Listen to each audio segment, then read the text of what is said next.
So good morning, everyone. We're Morning. now. Morning. Oh, we're in the second. We're in the second day of Chodesh Adar, which is a very important month. Good And morning. this is our topic today, Chodesh Adar, and all the mitzvot that are connected to Chodesh Adar, and so on. So we'll dig right into it. I can tell you that in my childhood, when Chodesh Adar came. When Rosh Chodesh Adar started, like already 2 weeks before Purim, a party would start at school, would dance around school, go and disturb in other classes, and making good energy and good vibe of this time of the year. So maybe we definitely need some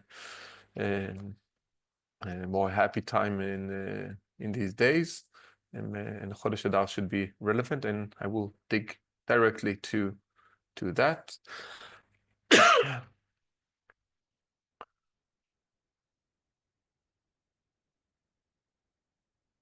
And here we see the source to what I just said.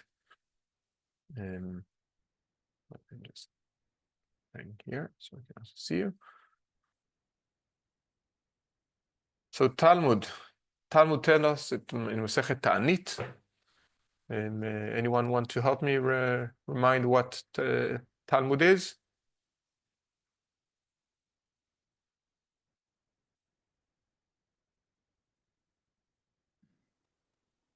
It's a discussion about like commentary on Mishnah or how. Exactly. Talmud is a commentary on the Mishnah. Mishnah, the years is about 0 to 200. Talmud, 200, 250 until 500. We have two Talmuds, and when it just says Talmud with no other reference, it means the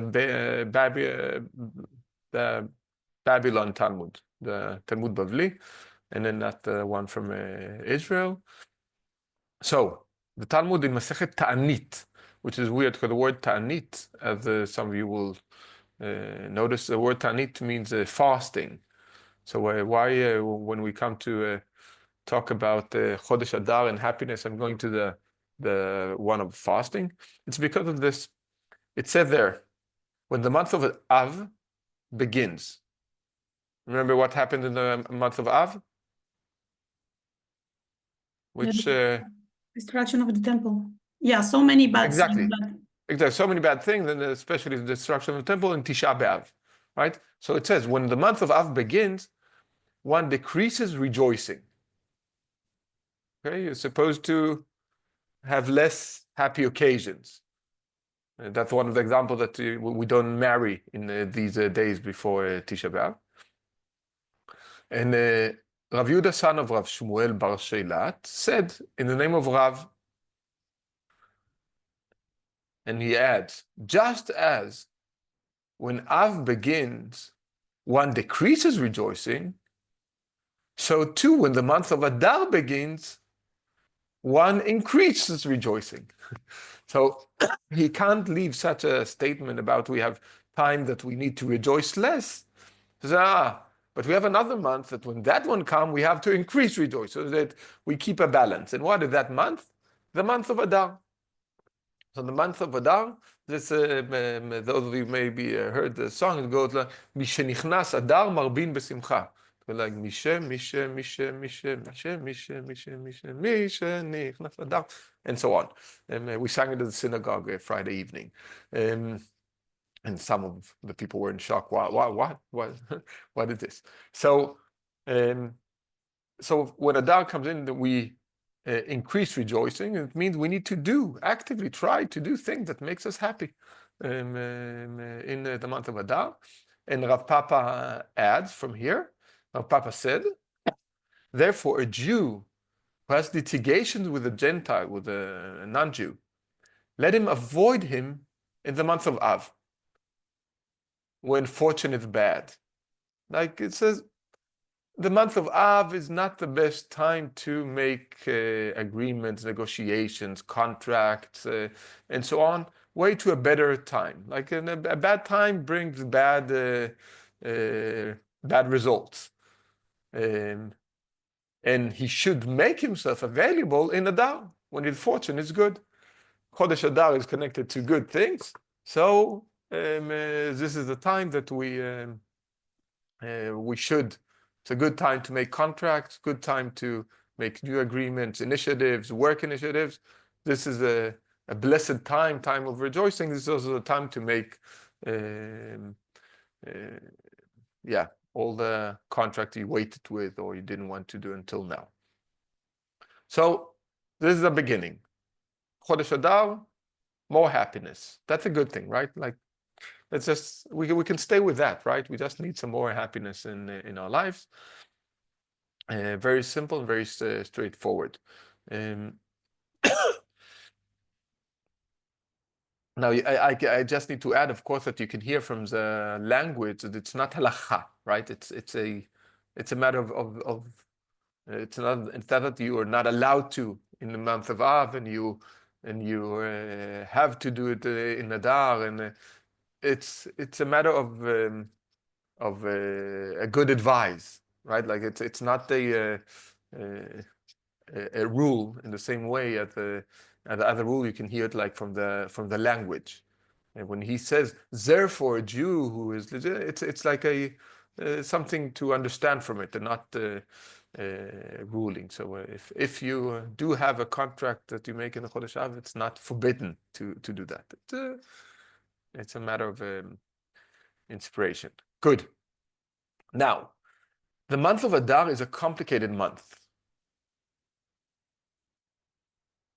More complicated than all the other months in the year. And why that?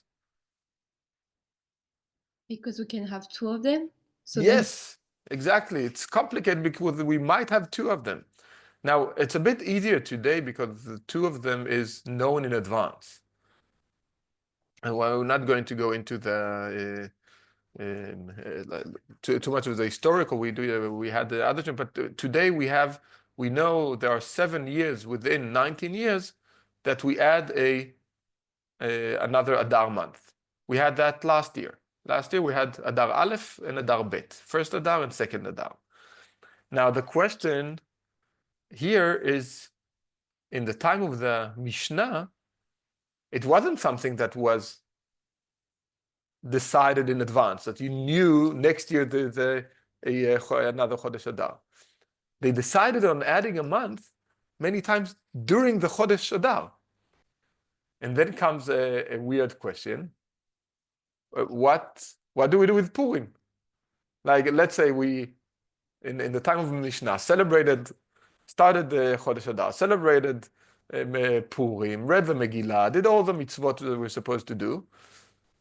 And then the Beit Din decided to add another Chodesh Adar, because they found out that the timing is, we're still in the middle of the winter, and because Pesach has to be in the time of spring, right? Chodesh Aviv and Chag Aviv, Pesach is like the holiday of the spring.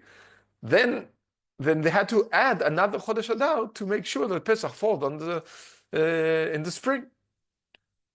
But they already celebrate Purim. So what happens what is the status of the second month of Adar, and according to the first one of Adar? And here it says very interestingly, if the Megillah was read during the first Adar, and then the year was intercalated, so they added another month. One reads the Megillah during the second Adar. Okay, so even though they already celebrated Purim, they have to celebrate Purim again in the second month of Adar, which is like what? By doing another holiday, even though we already had one. And then they underline, what is the big difference between the first month of Adar and the second Adar? It's only the reading of the Megillah and gift to the poor. This is the difference that goes to the second Adar. If you already knew that there's another month of Adar, you push them to the second month of Adar. Okay? And why do you do that? To put it closer to Pesach. Pesach, the time of the Geulah, of the redemption. Then we have Purim closer to Pesach. It's also connected to other rules that are in the time of the month, which we will come to. Okay? So the main Adar in years when we have two is the second. Except one thing, which is quite interesting. What happens, now it's also a difficult question, in a situation of Yahrzeit? Everyone knows what the word Yahrzeit means? Yahrzeit is the day of the year, like the day where you talk about when you remember the passing of a parent or a sibling. And that day you say Kaddish. Okay, so the Yahrzeit is quite important. Now, if you had your parent pass away during the month of Adar, what happened then in a year that you have two Adar? If we just as we just spoke, in theory, if the main month of Adar is Adar, the second Adar, then you will say it in the second Adar. But here it's we actually have a debate. So, anyone else wants to read? Because then my throat, I think in general from now on, someone else needs to read because my throat is not in its best shape. I can read if you want. Thank you. If the day that his father or mother died falls in Adar, and the year is a leap year, he should fast in the second Adar. Yeah, I should add that in the past they used to even fast in the day of the like today, and there's almost no one who does it. But in the past there was also a tradition to fast in the day that you miss your parent. Mm. Okay, so he says here, you can see it's the big writing. What is the difference between the big writing and the smaller writing, or the different fonts? That's a quote, the small font. The first one. What is the first one? We're reading here from Shulchan Aruch, right? So the first one is like the rule, and the second one is the explanation. No. No? So the first one is actual Yosef Karo, and that's Sephardic, and the second one is Rema, which is Ashkenazi. Great, exactly. So the first part, which I marked here in a different font. Also, when you open Shulchan Aruch, usually you will see it in two different fonts, the Shulchan Aruch and the Mapa. They are just as important, both of them, because the difference is that Rema is Ashkenazi and Rabbi Yosef Karo, we say, so this is Shulchan Aruch, we call the first part, and this is Rema, the second. Like this is usually what people talk. It's called the Mapa, but people just say Rema. You can see it's even written here, the Rema. Okay, so Shulchan Aruch, Sephardi says, the second month of Adar, that is the main month of Adar. The one we added, the first one, and that's like we put it aside. So if we have a Yahrzeit, you do it on the second month of Adar. Come the Rema here, continue. Rema says, there are those who say that he should fast in the first Adar, Mahari and It's a different names of Ashkenazi rabbi that he quotes. Yep. Maharil was the main one to traditional Ashkenazi traditions. He was the rabbi of Rema. Unless the parent died in a leap year in the second Adar, in which case the practice is to fast in the second Adar. Yeah. It is practiced to fast in the first Adar. However, there are those who are stringent and fast in both. Yeah. According to the rulings of Mahari, in the name of Mahari. Mulin, yes. So you always have Maha. It's because it's Morenu Harav. It's like a rabbi teacher. So that's why they have the same name, is because it's the first part of the name Maharil, and Mahari means, and Mahari Mulin. It's Morenu Harav, and then it's different names. But anyways. So he comes and says, it was maybe a bit complicated. He said, if you had a yard side on Adar, a regular year in Adar, then in a leap year, you will do it in the first Adar, unless your parent died on a leap year in the second Adar. Like if it was specifically in a leap year in the second Adar, then it will be on the second Adar. Okay, that everyone understood the first part? And then, yeah, there are some who will say more. So, and the reasoning here is, first of all, to do it quicker, but also to separate, it's a bit too, according to the first rule we had, that Mishenichnas Adar Marbin B'Simcha, so we push the parts that we are sad to the first Adar. So the second Adar can be more joyful. And yes, okay. So that here I won't add more things about leap year to. Okay, so now we understood the basic rules that.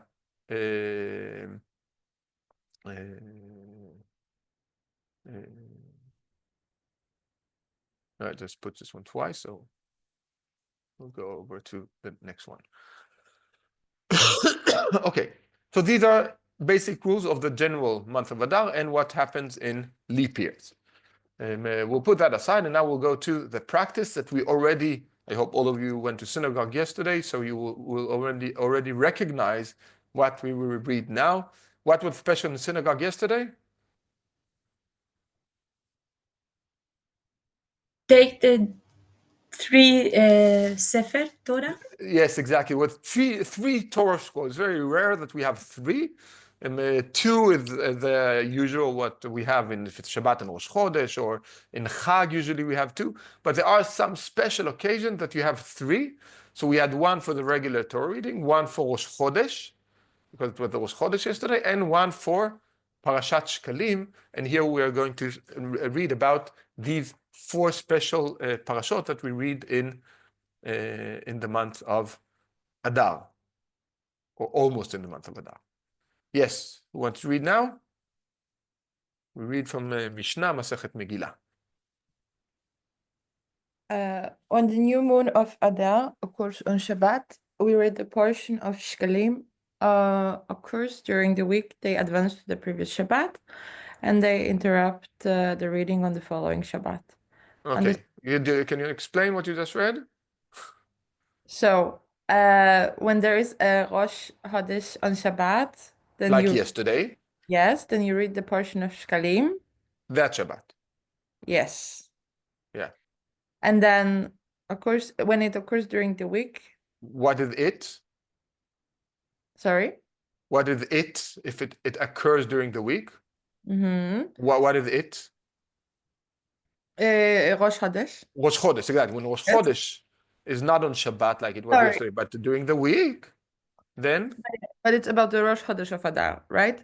Yeah, if Rosh Chodesh Adar falls on Shabbat, then you read the then Shabbat Shkalim. If Rosh Chodesh falls during the week, they advance to the previous Shabbat. Then we will read Parashat Shkalim before Rosh Chodesh.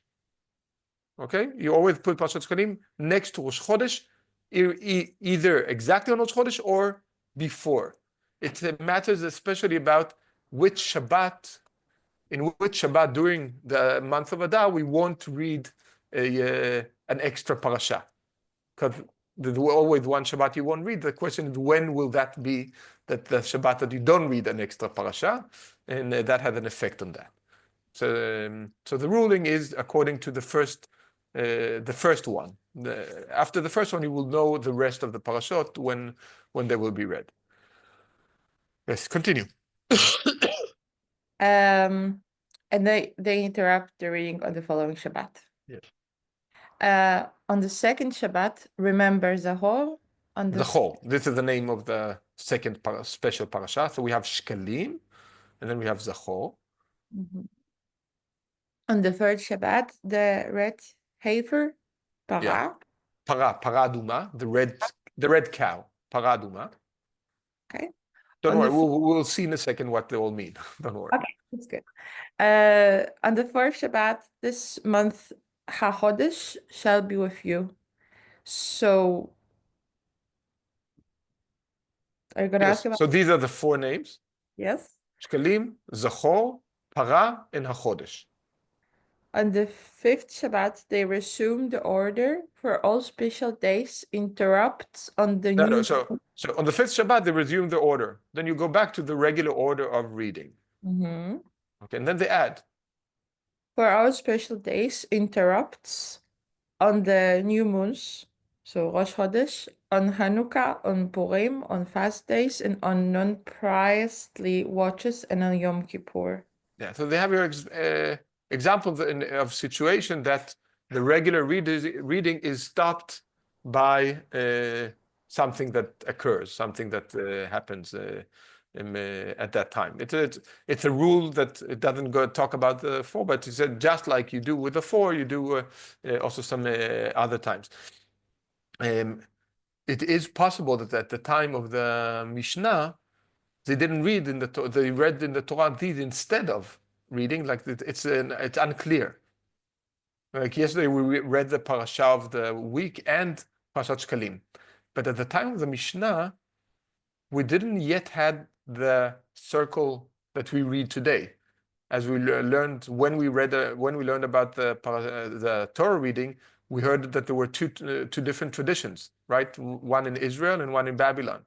In Babylon, they read the whole Torah during 1 year, and in Israel, they read it actually every 3.5 years. So there was 2 different ways. It wasn't the same readings as we have today. And today we all follow the Babylon reading, but at that time there was wasn't still. There was only the fact that you have Torah reading, but not necessarily what you read. It was different, and that's why, as I say, it interrupts and go back to the regular reading. But anyways, so we add these 4 parashot during the month of Adar, or just before. Shkalim might be just before. Yeah, I have a question. Yes. What is the non-priestly watches? It's ma'amadot. Ma'amadot was something that was it's a situation that wasn't one of the chagim. It's non-priestly, like Kohanim. Ma'amad is a special situation that you gather for some reason. So it's not a specific high holiday. We don't have them, and so and practically you won't meet them. Okay. Yes. Okay. Now adding even more. You know what? No, let's read this first, the Mishnah Berurah, and then we'll go to the thing. Okay. So now we're reading from Mishnah Berurah. What is Mishnah Berurah? Isn't that a much later source? Like the It is a much 1800s, later. like Yes. 1800s, 1900s, or 1800s? I'm not sure, but it's later. Yes, you're right. It's much later. The Mishnah Berurah is written on like it was the first published in 1884, so it's much later. It is written, as you can see, it says Mishnah Berurah Orach Chaim. Orach Chaim sounds familiar, right? You heard the word Orach Chaim as part of Shulchan Aruch. You see up here, Shulchan Aruch Orach Chaim 685. So Mishnah Berurah is a commentary on Shulchan Aruch. Now, I didn't bring the first part of Shulchan Aruch on this because it basically says very similar things to what says in the Mishnah. So I didn't add the Shulchan Aruch on that. But Mishnah Berurah in the commentary explains the different parashot and why we read them. That's why I brought them here, because a good and very clear explanation of the different parashot we read. Yes. Who wants to read now? Mishnah Berurah? By the way, Mishnah Berurah is extremely important because I would say it's the most important book that was written after the time of Shulchan Aruch regarding practically halacha. There are more important books that were written in Judaism, but regarding halacha, a lot of the thing that we do today, you will find the source in Mishnah Berurah, in this amazing work he did. It's Harav Israel Meir Kagan who wrote it, and he wrote both explanation and discussions. So he wrote both Be'ur Halacha, like explanation of the halacha, and he wrote commentaries about practical thing that also happened later. And this is one I have, like a small Mishnah Berurah in synagogue. Whenever I need to check a rule that I'm not sure of, I open the Mishnah Berurah. Okay, so it's a very important book, but we don't need it so much in our shiurim because we go more to primary sources, and this is a very late source. But practically, it's actually a very important book, and if you can read it, if you can read the Hebrew, then I strongly advise to do this. I couldn't find the translation, but thanks to ChatGPT, it's much easier to translate today these Jewish texts. It's like it was, I didn't check every word, so I might correct, but it's actually quite amazing. Like it took me 2 seconds to translate this Mishnah Berurah to English. Yes, who wants to read? I can read. You're welcome. Rosh Chodesh Adar, etc. I will briefly explain the concept of the 4 parshiot.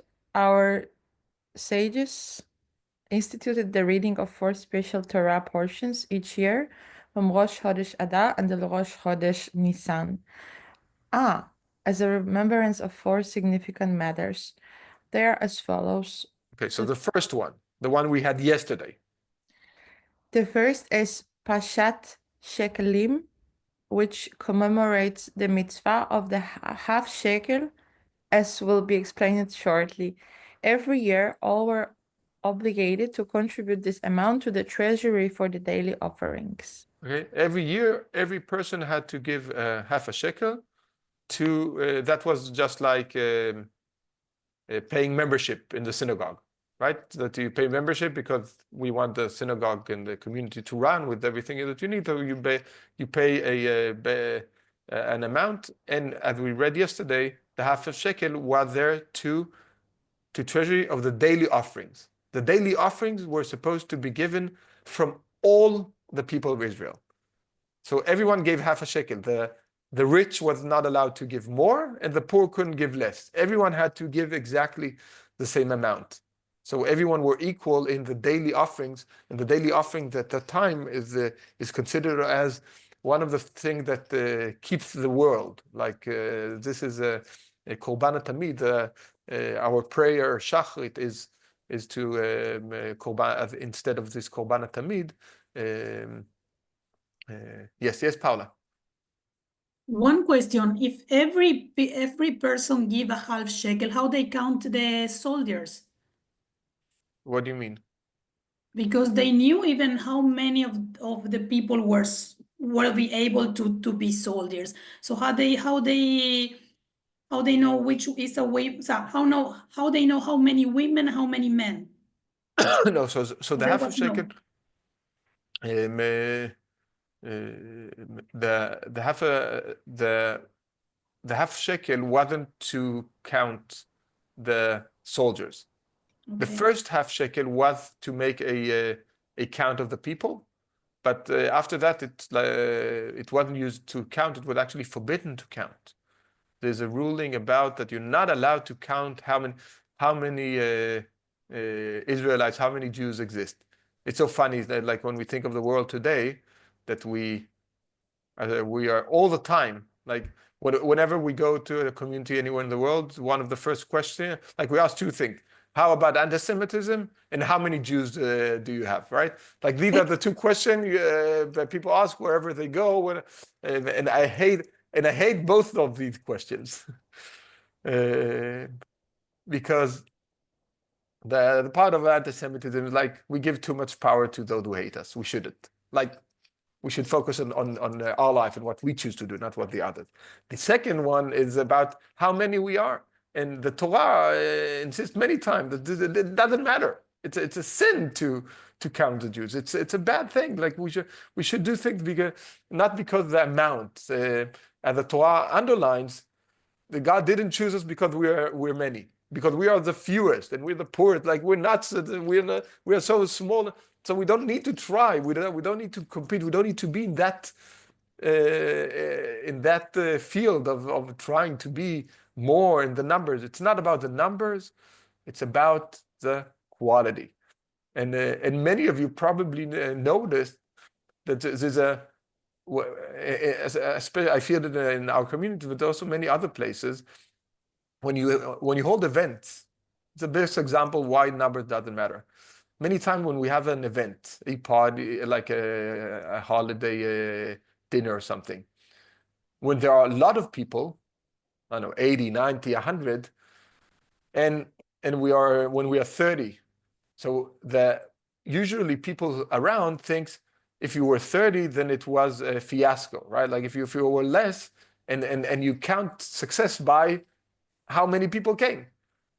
But many times, less people actually created a much more it was a special event, much more intimate and deep, and maybe we sang more and talked more and learned and had an experience that was such an uplifting event. And it was much better than having a lot of people. But we still measure success by numbers, and it is so wrong. We shouldn't. We should always measure the quality of what we experience as Jews and not quantity. That's why we're not allowed to count the amount of Jews, and that's why we have to stop asking how many Jews do you have in this place. Meir, Meir Neshama, you had a hand up before? Yeah, just for fun, maybe it was on the commentary yesterday, but I didn't see it. How much was the half shekels like compared to today's money?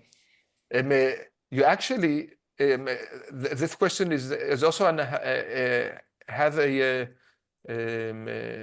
halachically consequence, because there's a tradition that even today we have to give machatzit shekel. Okay, so it has so thank you for asking. The tradition is that machatzit shekel is about 10 grams, and every year you're supposed to check 10 grams of the silver, of pure silver. So you have to check the price of 10 grams pure silver. And the tradition is that on Purim, you give a donation of that worth to the synagogue, so the strong tradition to do that. So, for example, right now, 10 grams of silver are about, I would say, I don't remember the difference between shekel and so and the question, do you add VAT or without VAT? Like there's also debate about that. So probably without, because it's a question of the pure cost of the silver. So if you add the VAT, in Denmark, the price will be around 90 crowns, which I don't know, what, 90 crowns, 10 euros, 12 euros, something like that. But without the VAT, it will be around 75 crowns, so a bit less than 10 euros. Okay, so Danish crowns, I know, the Norwegian, Swedish. So you should all check it. I saw the amount in shekel. So the amount in shekel was, if it includes VAT in Israel, which is 18%, then it's between 40 and 42 shekel, and without the VAT, it's 36.4, according to last week. Okay. So thank you, Meir, for this very important question. How much? Well, approximately 10 grams of silver. So you can see that the amount is it is an amount, and if everyone gives such an amount, that's a lot of money, but it's not a huge amount. It's a small amount that everyone could give. Even poor ones could find a way to give that amount. Yes, Esther? I understood from some text that all the males had to appear in the temple in Yes. this time of Shkalim. So how did it come in the end to conclude the whole congregation, the women too? No, it So doesn't. it doesn't. So because, yeah. So, but nowadays we do, even though it's for males only, Yes. the obligation. No, the obligation would be to men, but you can you can Yeah. always donate. It's a good thing. Yeah, I like to donate, but it is Good. something like, okay, maybe before it was just the males who did because they were in Yes. charge of the family anyway. Okay, thank you. Yes, Paulina? Might be a stupid question, but how do you donate on the Kristallgeld? We have mobile pay numbers for donation, and we have like an old, because today no one comes with cash, but They we do actually bring sometimes. out a round. We have old round beautiful bowls. They look a bit like the one you have in church to when you do the baptized. Like, so these beautiful round cover. We have 3 of them. So one for matanot le'evyonim, one to give money for charity, one for machatzit shekel, and the last one, just I think for tzedakah. I don't remember now. But anyway, so we have these 3, and people usually give like to all, put on in all of them. Okay, but let's continue. So this is Parshat Shkalim, which we read yesterday about the paying the half of shekel. Yes, the second one. Parshat Zahor, which recalls the actions of Amalek. It is read on the Shabbat before Purim to connect it with the deeds of Haman, who was a descendant of Amalek. This is done to ensure that the remembrance of Amalek's annihilation precedes its actual fulfillment, as it is written, and these days are remembered and performed. It's written in the Megillah, Vayemim el nizkarim v'na'asim. So for action, we will go to Parshat Zachor in a while, but let's continue. We'll talk about Parshat Zachor after that. So we have Parshat Parah, 2 more. Parshat Parah Adumah, red heifer, read on the Shabbat preceding Parshat HaHodesh. This is because the red heifer was burned in the wilderness close to the month of Nisan, so its ashes could be sprinkled upon the Israelites immediately after the tabernacle was erected. This ensured their purification so they could offer the Passover sacrifice in its proper time. This portion is read as a prayer that God will soon purify us as well. Yeah. So the Parashat Parah Adumah is a very, very important historically. The biggest, the highest level of impurity was impurity of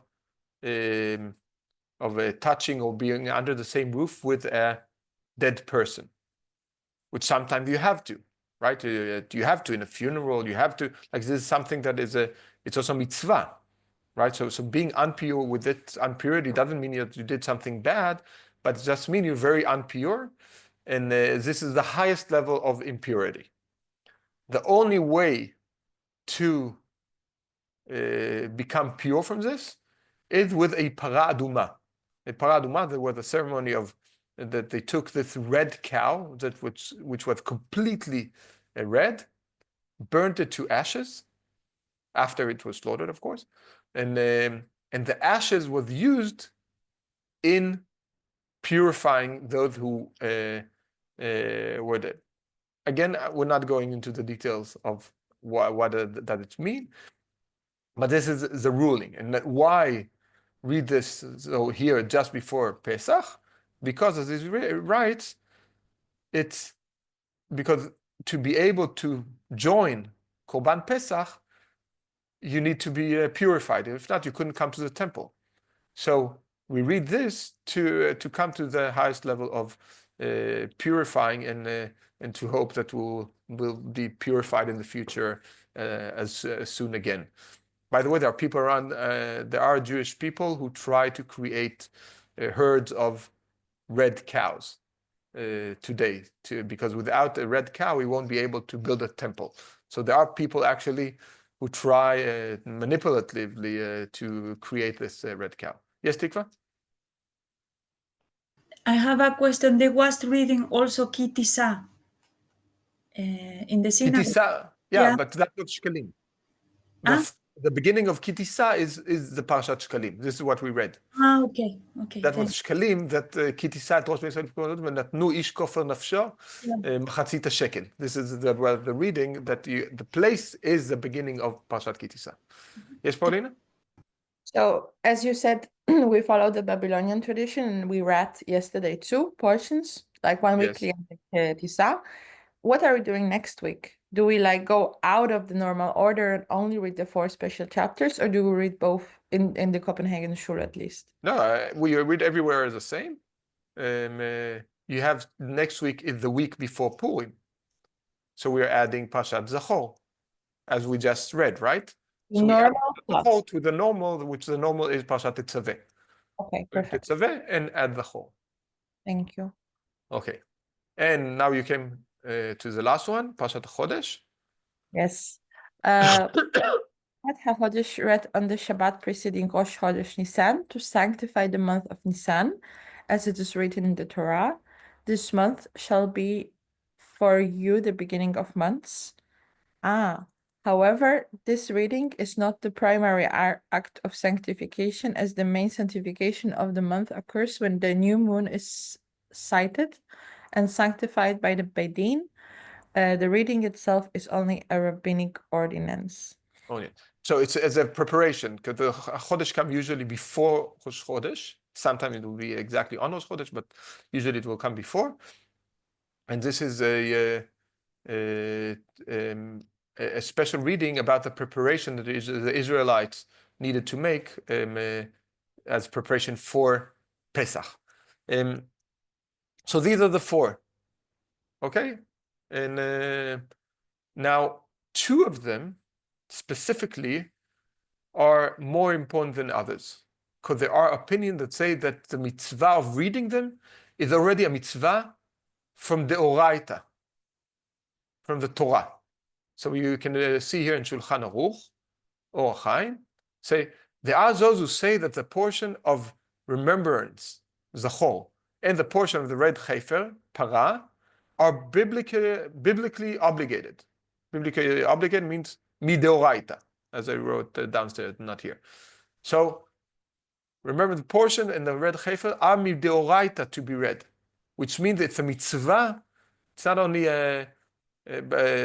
something we read to learn, but this is a mitzvah midoraita, so we are obligated.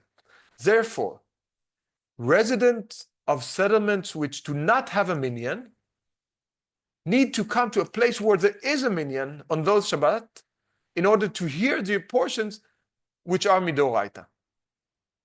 So the 2, when read Zachor and Para, we need to make a special effort to be in synagogue to hear the reading from the Torah itself, because there are opinions that these are mitzvah midoraita to read. So by reading them, we already make a mitzvah of the content of that parasha. Now Rema adds, if it is not possible for them to come, in any case they should take care to read them with their tune and cantillations. So it means if you stay at home, you were sick, or you couldn't come, or you live very far away and you weren't able to go to synagogue, then you do have to read them at home too, because it's a mitzvah to read them in these special. So not mitzvah midoraita, not only a mitzvah from the rabbi, but mitzvah midoraita to read them. Regular Torah reading is not mitzvah midoraita; it's a mitzvah from the rabbi or from the rabbis, but or the discussion about it. But these are mitzvah midoraita that you have to do. Now, which mitzvah midoraita? Now we will look on specifically on Parshat Amalek, which is a bit complicated. Parshat Zachor that we will read next week It's these 3 sentences. Anyone else wants to read? I can read. Go on, go on. Remember what Amalek did to you on your journey after you left Egypt. How, undeterred by fear of God, he surprised you on the march when you were famished and weary, and cut down all the stragglers in your rear. Therefore, when Hashem your God grants you safety from all your enemies around you in the land that Hashem your God is giving you as a hereditary portion, you shall blot out the memory of Amalek from under heaven. Oh, something came up. Yes. Do not forget. Yes. Do not forget.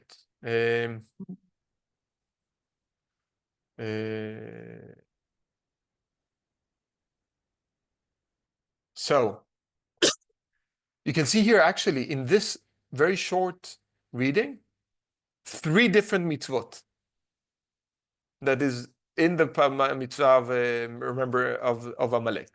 The one is, when I say mitzvot, is like obligations, right? To which obligation do we see? You need to look after the verbs, things that you have to do. So the first thing you have to do, as written here, is what? Remember. Remember, exactly. That's one. What's the second? How? Sorry, what was like? And the second. What is the second mitzvah? The second obligation we have? Don't forget. Yeah. That's the third. Remember yes. the how. Yes. So remember and do not forget. That's the third actually. And the one in the middle, you shall blot out the memory of Amalek. So we have 2 positive mitzvot. Remember, like mitzvot to say something you have to do. One is remember. The second, you should blot out the memory. Timche et zecher Amalek. You should actively wipe the memory of Amalek. Do not forget. 3 rules that are connected to the mitzvah of Amalek, and we do today those 3 through reading this parasha. So we remember. It's also it's a funny conflict, right?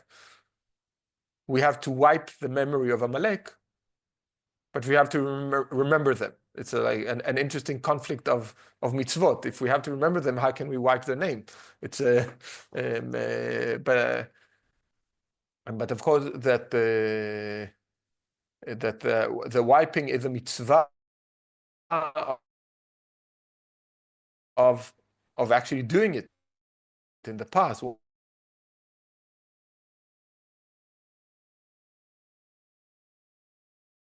Mitzvat, you have mitzvat aseh, mitzvat lo taseh, lo tishkach. You're not allowed to forget.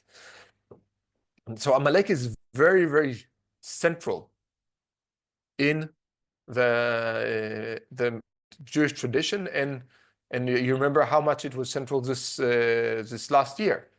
The court in Hague used the quotation and people talking about Amalek in connection with Hamas to prove that Israel is committing genocide, because they said if ministers use and not only ministers, even Netanyahu talked about Amalek in connection to Gaza, and you have here a mitzvah to wipe them completely. Timche zecher Amalek, which the kings tried to do. King Saul and King David, they went and did that. So there was a physical, and that's why Hague used that as a proof to say the intention is genocide, because Amalek, you're supposed to do genocide to Amalek, and using these terms today, would there be this? Now I have to tell you, are there too many Swedes here today? Because I'm going to say something not nice about Swedes. In Norway, 120 years during history, the rabbis always talked about Amalek. Who is our generation's Amalek? Like they found and pointed fingers. And there was a rabbi about 110, 120 years ago in Norway who came on Parshat Zachor and explained that our days Amalek are the Swedes. So you can see that this was given really to everyone.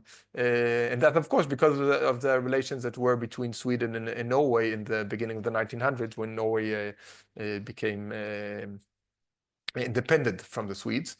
They just wished to come back to Denmark as it used to be in the good old times 200 years ago. Maybe not exactly.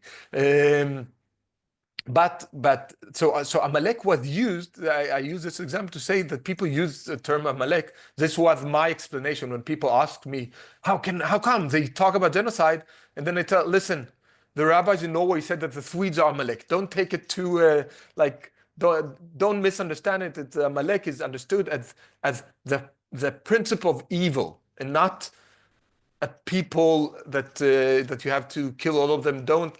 So this was my actually very good proof that you shouldn't take these ministers saying Amalek too seriously. Even though I have to admit, as a rabbi, I do take it seriously, and I think it is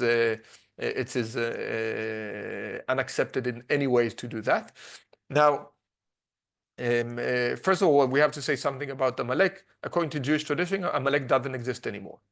So we don't have Amalek. So this mitzvah is only about the remembrance. There is no Amalek today in the world, and we don't need to kill anyone. Now, saying that, we also have to remember the time and the way things are read.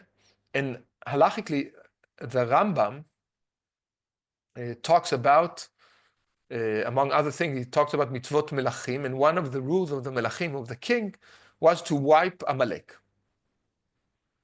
And he there in Hilchot Melachim talks about also rules of war.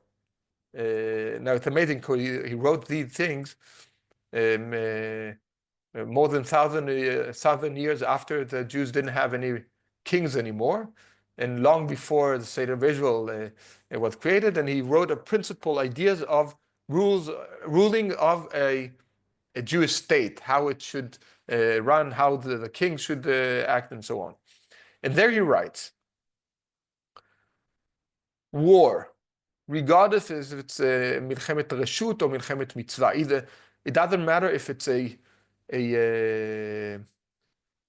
milchama that you have to do or mitzvah that you choose to do, you're not allowed, should not be waged against anyone until they're offered the opportunity of peace. Okay, and he says anyone. It's very important to remember this, anyone, because the Torah says that you're not allowed to do peace with different, but he interprets it in different ways. As Dvarim states, when you approach a city to wage war against it, you should propose a peaceful settlement. If the enemy accepts the offer of peace and commits itself to the fulfillment of the 7 mitzvot that were commanded to Noah's descendants, none of them should be killed. Rather, they should be subjected, as it is stated, they should be your subjects and serve you.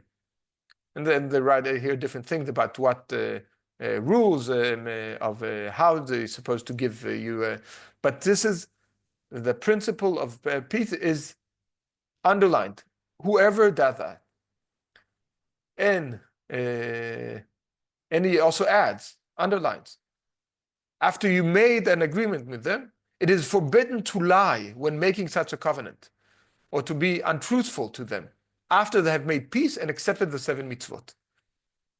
Okay, so he underlines anyone, and one of the those who interpreted the Rambam talks about the debate that was between Rambam and another big rabbi, Ravad, and he said here, but regarding the 7 nations and Amalek, the Ravad wrote, this is an error. Rather, one can say that they had, I'm sorry, this is an error. This is an error is his writing about Ravad. Ravad disagrees with the Rambam and said, no, you can't give them peace, you have to kill them, according to the Torah. And the Rambam and Kesef Mishnah here underlines, this is an error. Rather, one can say that they had completed the process by accepting the commandment.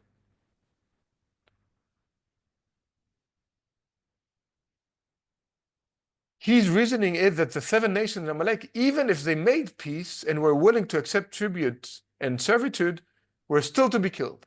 However, it is possible to defend our teacher Rambam by saying that completion includes accepting the 7 Noachidis commandments.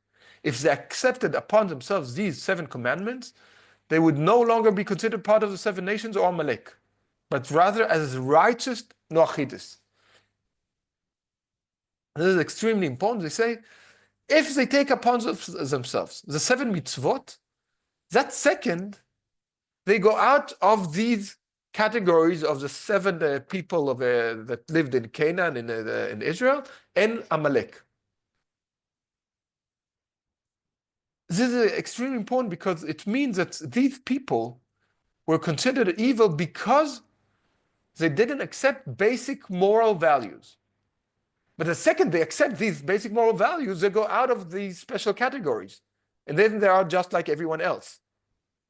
Okay, so these moral values of the 7 commandments, as soon as they accept it on themselves, there's no special ruling, then they're just like any other people. And these 7 commandments today, according to Jewish law, all people accept the 7 commandments. All people in the world. It's like basic moral values, as you should not murder, not steal, and moral values like the incest that is forbidden, and so on. So these things, the basic moral values today, according to rabbinic literature, includes all people, including Palestinians, including Danes, including Chinese. All the people are included under the 7 commandments. It doesn't mean that everyone keeps them, just like not all Jews keep it. Like also a Jew can murder, right? So you can't say, someone murdered, it proves that this whole people don't do that. No, that's not a proof. Everyone accepts that these are the basic moral values. People might break the rules, but they accepted these are the basic values and rules. Yes, Dania? So I have a question about this. So when these 7 commandments are accepted, does the forgive and forget apply in this case? So yes. The people who, yeah. We have to, we're not allowed to forgive or to forget what Amalek did. That continues until today, even though there's no Amalekites today. There are none, but even then we have to remember the past, because we have to remember the principle, the idea of evil. But it doesn't apply anyone who does that, to change. It doesn't apply the person who changed his ways. Okay, so even if they are no longer part of like 7 nations or Amalek, there's still no forgive or forget. But it's not about the person. It's about what happened. The person is not longer, and the rabbi in the Talmud even said that according to tradition, Haman was Amalek, and his descendants taught Torah in Bnei Brak. That the descendants of Haman became Jews and became part of that. What the debate among rabbis. All the descendants from Esau, right? Like no, Amalek comes from Amalek comes not from Amalek comes from, wasn't it like all from Ishmael? I'm not sure if it's from Ishmael or from Esau. Now I don't remember. Edom is from Esau. Edom, and not Amalek. Edom is Esau. It's the same. No, but one of the descendants, one of these are Amalek. Amalek is one of the descendants. It's actually very important because it shows that the Amalek is one of us. Yeah, he's part of our family. He's not one of the 7 nations are the children of the wrong son of Noach, Bnei Ham, and And these are like from a different people, but Amalek is from within. It's part of this of the children of Abraham. I don't remember now. It's easy to check. Yeah, sorry. I just forgot it. Good. Last rule about that we had to talk today, so we'll do it very shortly. Is of Taanit Esther. Just before Purim, we have a fast, Taanit Esther, and that goes already back to the Megillah itself.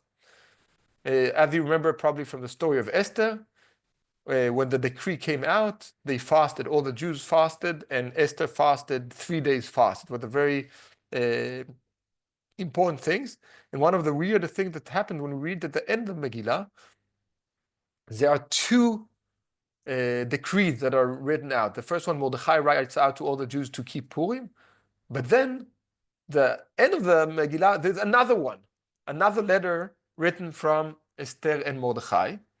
And there it says, the Queen Esther, daughter of Avichai, wrote a second letter of Purim for the purpose of confirming with full authority the aforementioned one of Mordechai the Jew, of Mordechai Yehudi. Dispatches were sent to all Jews in the 100 and so on. These days of Purim, and it's very interesting, these days of Purim should be observed at the proper time, as Mordechai Yehudi and Queen Esther has obligated them to do. And just as they have assumed for themselves and their descendants, and here comes a weird thing, not the days of Purim, they add words at the end, the obligation of the fasts with their lamentations. So Esther writes that you have to keep the days of Purim. Mordechai, in the first decree, in the first letter, didn't say anything about fasting, but in the second one, Esther adds also the fasting. So we fast today in the 13. You can say that why the 13? Because the 13 was the day where they were at war, everyone. And then you have 14 and 15. In the 14, the Jews in Shushan continued to fight, but the others stopped. In the 15, everyone rests. So we have two different Purim. We'll learn about it next week. But Taanit Esther is on the 13 when everyone were fighting. And you should, when you fast also today, not only think about the past, but also think of our days challenges that you also pray for. It can be that Israel, for example, right now has a huge problem of rain. There's a lot of lack. There's a Shnat Batzoret, I don't remember the name, that you lack of rain, and Israel definitely need that. And of course, the situation not only in Israel and Gaza and Palestine, Lebanon, but also in the situation in the world. You can fast on all these things also in Taanit Esther. This year, Taanit Esther is earlier because of the change of the time of because Purim fell on Shabbat, which is a very special, unique situation. But still, at the end of Taanit Esther, we meet and celebrate in Purim in the synagogue, which I look forward to do with some of you in less than 2 weeks. So Taanit Esther is like a bit less from all the other ones. So whoever has something, of course, if you're pregnant and if you married that week and such that you don't fast that day, and it's from all the fasts, it's the least important one. But even though it's a decree of the rabbi, then we keep it. Yes. So that was shortly also about that, but and there's more to say, but that is it for today. Shavua Tov, everyone.